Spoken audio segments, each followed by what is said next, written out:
I can pick you up when you're heading down. When it all just sucks, I'll be your Charlie Brown.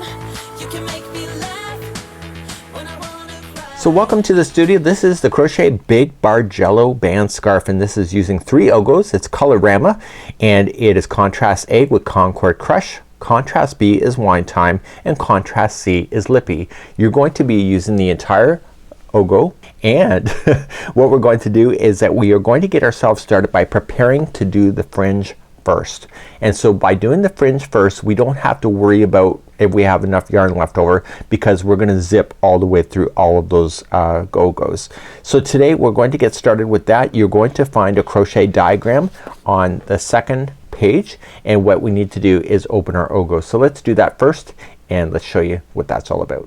So let's open our Ogo, and what you want to do is put your hands in behind, and see this hole? You want to just use your fingers and just push those flaps up, and the top will peel, and you're just gonna pull back, and it is sticky right in the midpoint, and you're just gonna pull, and there is your Ogo. One thing that you should know is that the colors are equal length all the way around, but they don't always start at the exact same spot. So a part of the color may be over on the other part of the side. So we want to take it out just like that, put that aside, and you want to pull like this, and this will reveal a plastic tie that is in between. So taking your scissors, and that will open it, and then grab that tie and pull, and that will take that out. So that's what's holding it as a ring.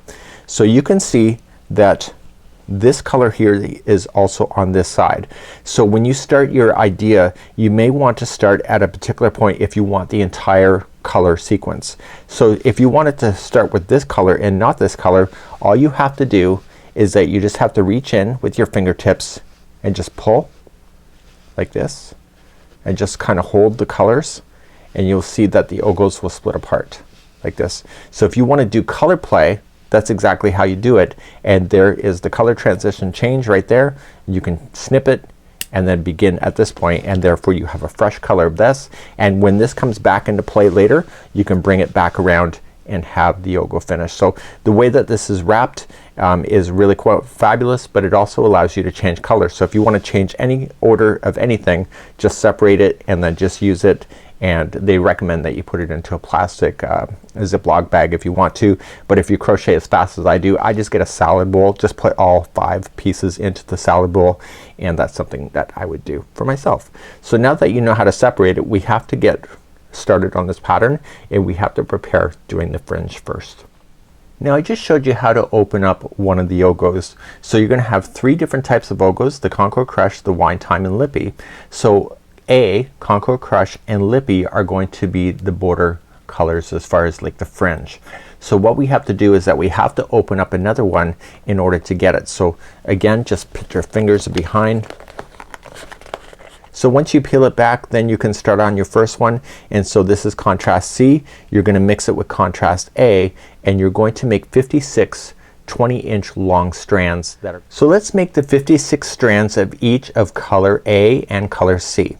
So what I want to do is just take your tape measure and measure out 20 inches, and I've already cut one here. So you're just gonna pull from your Ogo and make one strand that's 20 inches long, and then you're gonna cut, and then use this as a master strand so that you can measure the rest too.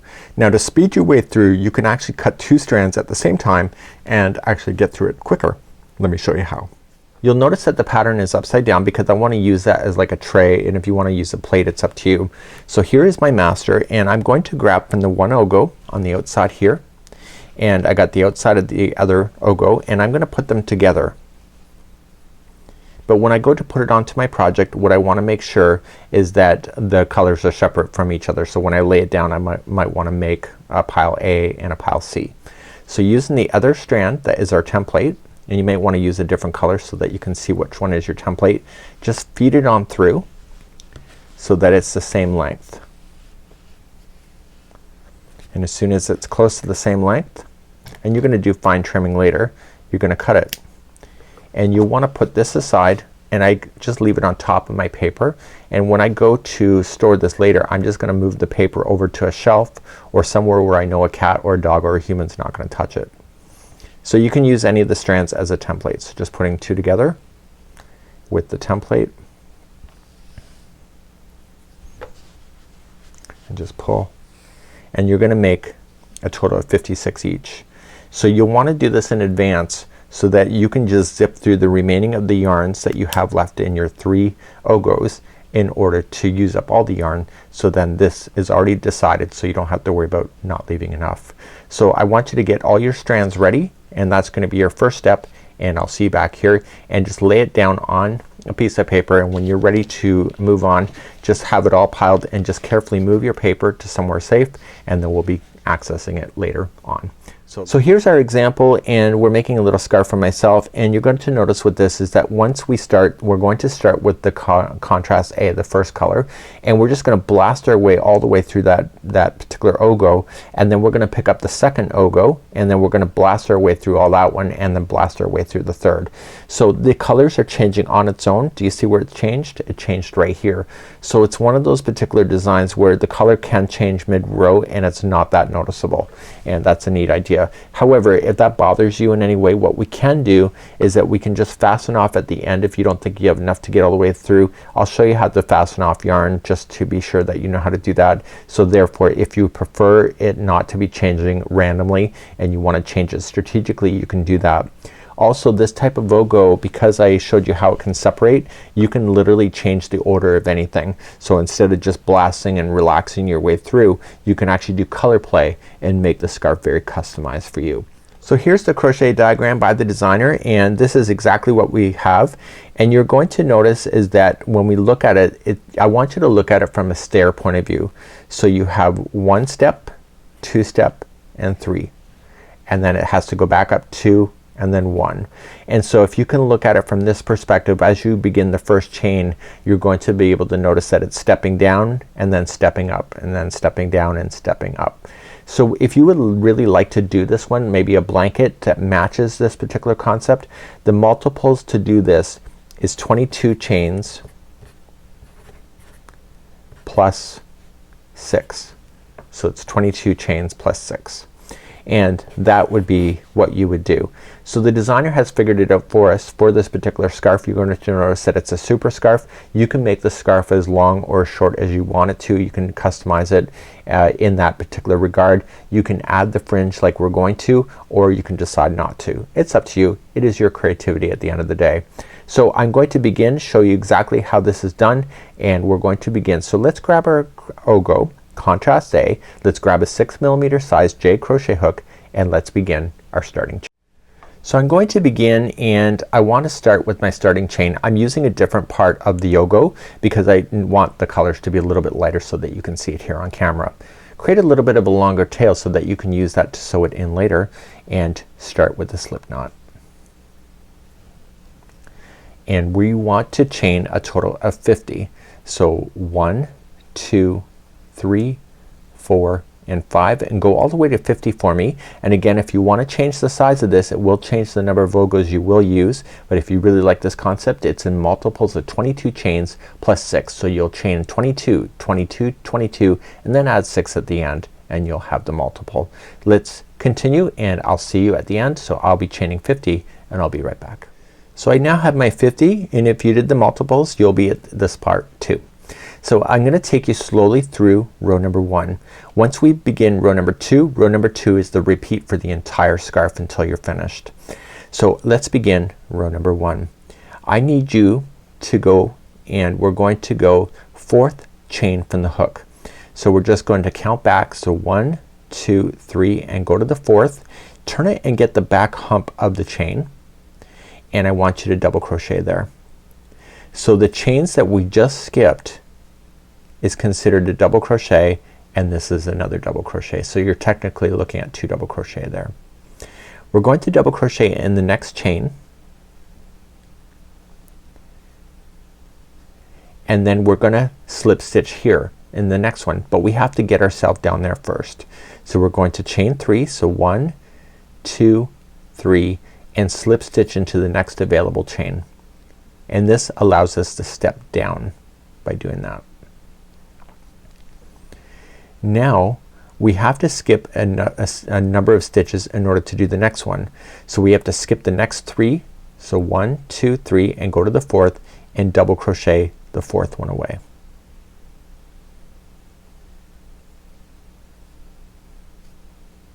So 1, and we're going to double crochet its friend next door,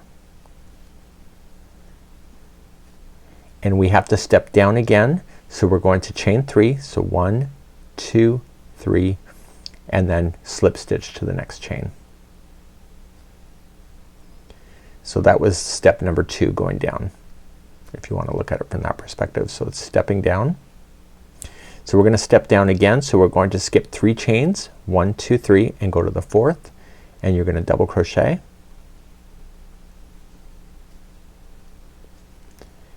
and then you're going to double crochet the very next chain, and this was the 3rd step down. So this is the very lowest step if you look at it from this perspective. So now we have to step up. So to step up, what we have to do is that we have to skip the next 2 chains, so 1 and 2, and slip stitch into the 3rd, and then that completes the bottom step and we're ready to go higher. So we're ready to step back up to step number 2. So to step up, we're going to chain 3, so 1, 2, 3, and we're going to double crochet in the next 2 chains available to you. So 1 and 2, and we're going to step up to back to step number 1. And in order to do that, we have to skip the next 2 and slip stitch into the next, and that was the 2nd step coming back up. So now we're going to step up once again, so chain 3, and the next 2 chains are going to be a double crochet each, and this is the top step. So this is step number 1. So we're not going to step up any higher from this point.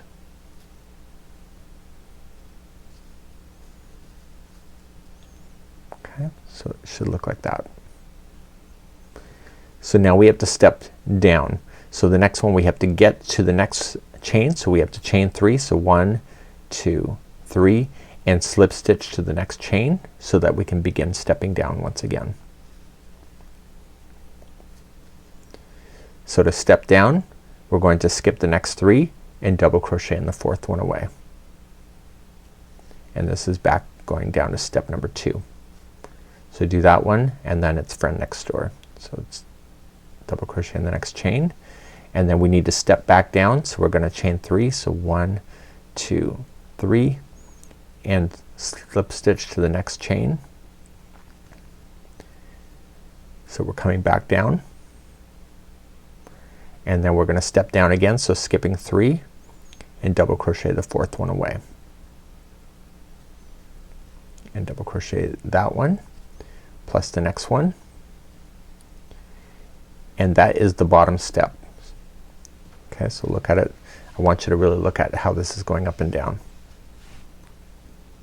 So this is the bottom step. So now we need to step up. So to do that, you're going to skip 2 chains and slip stitch to the 3rd, and then chain 3 to step up. So 1, 2, 3 and double crochet the next 2.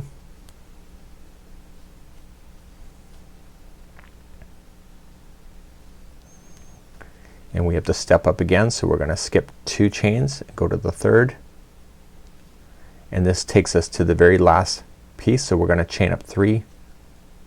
So this is the step number 1 again, the highest step, and you're going to double crochet the final 3 chains that are left. So this establishes the wave in row number 1.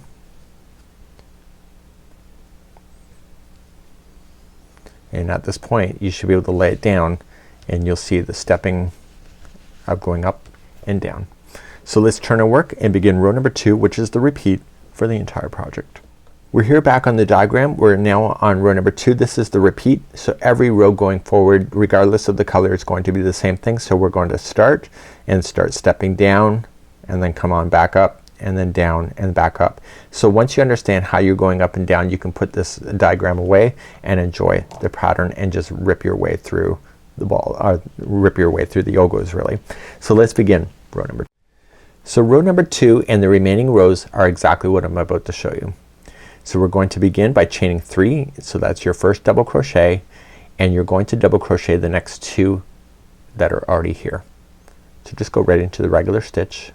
So 1 and 2, and you can see that you have to step down, but you have to get there first, so you have to chain 3 to come on down first. So 1, 2, 3, and slip stitch to this chain that steps on down. So go into the chain work, don't go into a space, and just slip stitch in, and then just jump on down immediately to the first double crochet that you're about to run into here, and double crochet the next 2 in a row. So that one plus its friend next door,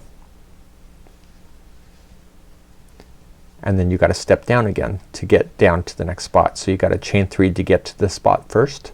So 1, 2, 3, and then just slip stitch, and then this is the bottom step.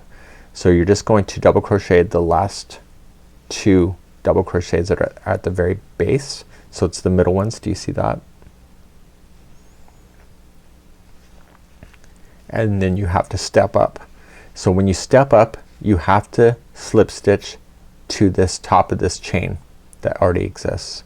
So you just slip stitch up, and then to step up even higher you got to chain 3, and then double crochet the 2 double crochets that are sitting there. So the trick to know this is whether you're stepping up or stepping down. So we have to step up again, so we're going to slip stitch to this existing chain to the top, and then chain 3 to go even higher, and then double crochet the 2 that are at the top of the wave.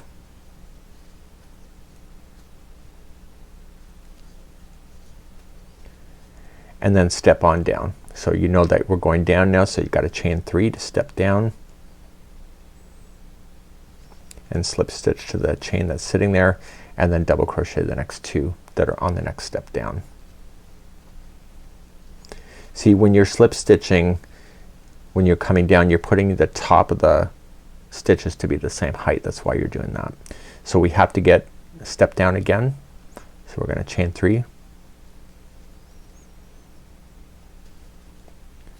and then you're at the very base here, so you're going to do the 2 middle.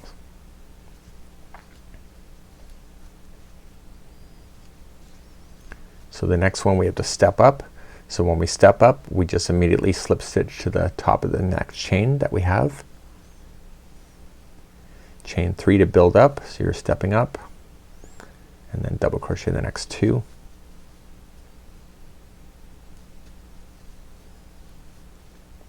And then slip stitch yourself to the chain to build up, and you got to do the last one, so you got to chain 3, and on the very edge you have 3 double crochets left. So this turning chain is counted as one of those. So we have 1, 2, and 3. So when you turn your work, you're just going to repeat what you already know, and we're going to do this one more time just to make sure you got it.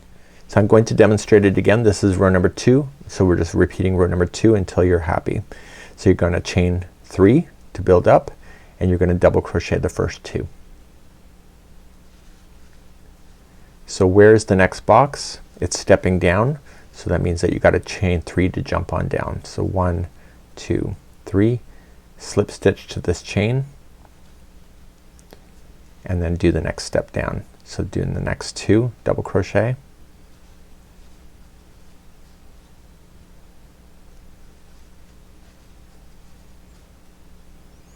and then you're going to step down again, so you got to chain 3 and slip stitch to the top of that chain, and then the very base, which is the middle of the wave, there's only 2 double crochets down there. They're right in the center. You'll see those. So you do those, and now you're going to step up. So when you step up, you're just slip stitching to the top of the existing chain right beside it, and then chain 3 to step up, and then do the next 2.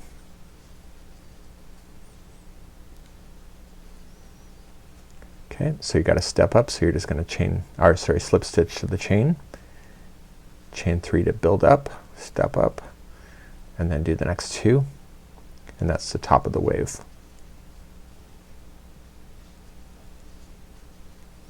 Okay, so the next box is going down, so we have to chain 3 to go down,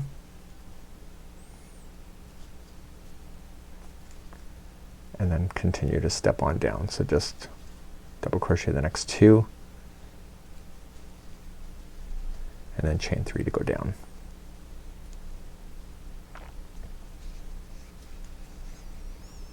Okay, and you're just gonna go up and down your Bargello stitching just like this, and just keep on making decisions if you're stepping up or if you're stepping down. So once you understand this concept, you can throw on the television and just enjoy. You can do this while you're traveling as well. It's one of those ones you don't have to be really careful on paying attention to every detail. Your stitch work will do it. So see how I went into the gapping space so it opened? So I'm gonna leave this in here in the tutorial for you. So make sure that you do go into a chain, because that will look more closed off when you do it like that. See the difference? And then do your edge. So you're gonna repeat rows number 2 all the way and go all the way through your 3 ogos that you have, and when we come back I'm going to show you how to change the color, just in case you want to change your color, or if you need to change the ball if it runs out. So I'm gonna show you how that's done. So I'm gonna show you 2 ways to change colors.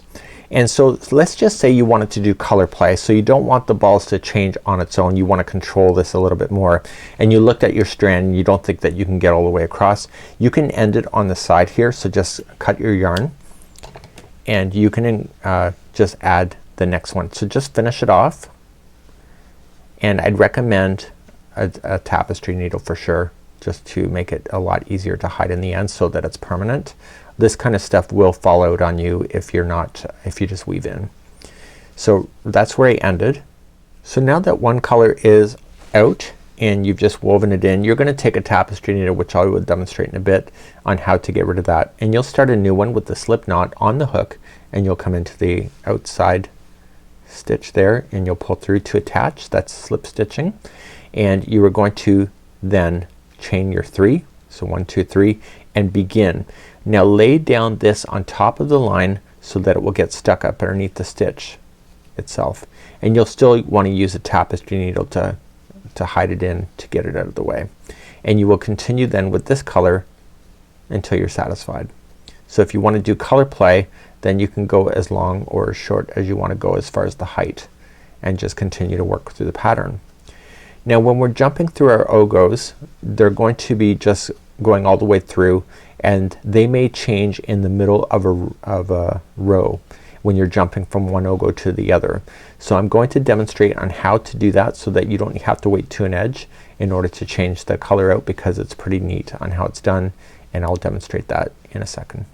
Now I'm working away and I noticed that my ogo is finished. Now this is not finished technically, but I'm gonna show you how it's done. So to do this particular concept is that you will want to wrap the hook and going into the next stitch, pull through and hold it. So do not go any further from this point. Grab your new ogo and just create a longer tail so that you can use a tapestry needle and create the slip knot and put it onto the hook and finish that stitch with that color like that. And so now you're going to put the straggler from the original color and the one that we're working on, which is the tail end, and you're going to crochet right up over top of it and continue the pattern as you know it. So just get it stuck up underneath some of the stitch work, and then what we can do later is that we can chase it with a tapestry needle in order to hide it completely in.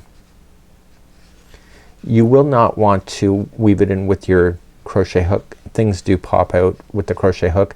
It's better with the tapestry needle. And so this is how you can do color play. You can change at any point, by doing this concept, and you can see that it looks pretty consistent. So you would just continue to work through your ogos like that. But in the end we're going to have to fasten off, and I'm going to show you how to use your tapestry needle to get rid of your tail ends, which will come in handy for when you're changing, especially in the middle of a row like that. Okay, so I'm going to just show you how to fasten off at this point. So at the end, once you've run out or you decided that you want to end it, you just want to pull through the remaining tail. So you want to take that and you want to apply it to a tapestry needle. Do one strand at a time, especially if you're doing the strands that are like changing the color midway. So you'll have two strands hanging out. Just do one at a time and just turn it, and you want to go back underneath the project. So just underneath the stitch work. So don't go on the top edge, and you want to go across. And when you pull, don't change the shape of it, just make sure it's taut. And then coming back in the opposite direction. And then finally, third time is a charm. And so therefore you'll be able to safely cut that now right to the project, so that you'll never see that, and it should never fall out on you. So if you have any strands that are midway through a row, okay, it could be on the edge, but I'll do the midway here. So there's two strands, just kind of pull on it to tighten things up if you have to, and just start with the one strand at a time. And so this is the kind of a purplish color, so I want to stay within the purple color yarn that is here. So just stay within the purple and go up underneath the stitch work back to where you were. Again, pull it taut, but don't change the shape, and then back in the opposite direction. Again, stay within that same color, and then finally back once more. So each time you pass through, it's a slightly different path.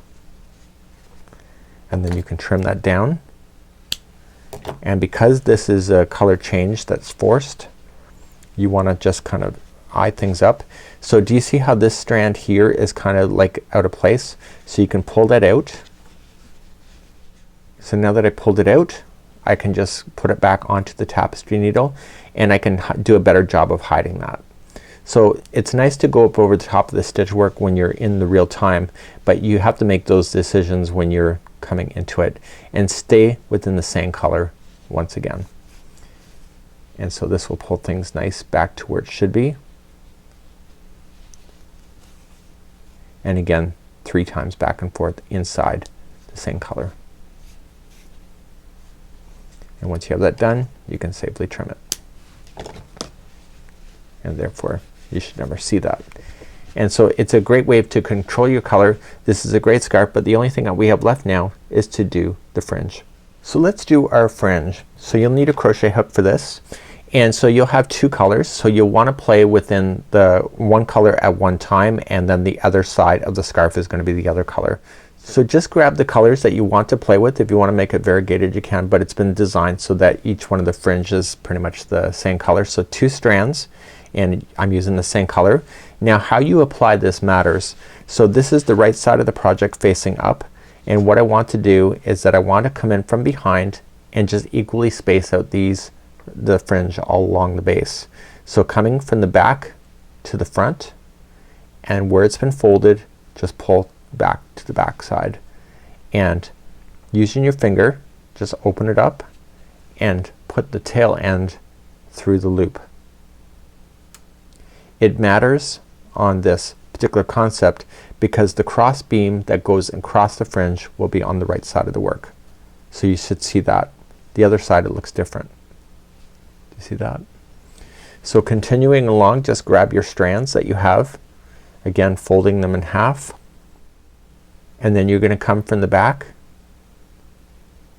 to the front, grab on, and then just put it through. So you'll know it's wrong if this crossing over appears on the back side of the work. And you're just going to equally space this going all the way across. And at the end of this, what you're going to do is just maybe dampen it up a little bit, and just take your scissors and just cut what you believe the length should be to even up all the tails. Now the trick is that when you do the other side, this is the right side facing up. So when I do the other side, I want to do it so that the scarf is in the same position. So it's the same side of the scarf. So if I follow it like this, it's the same side. And I want to do the same kind of concept. Okay, so I want to then use the other color that we've put aside, fold it in half,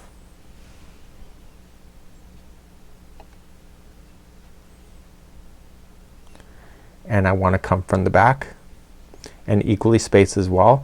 You'll want to get rid of any tails. So come from the back, grab on, and I would do the very first one just to test it and open it up and just make sure, and then pull through. So the good side of where this came across should be the same side as the other side. So what I would do is lay it out on a table and say, okay, this is the right side of the work, and just keep moving it on and just pull, and you say, okay, that's the right side of the work as well, so it's equal.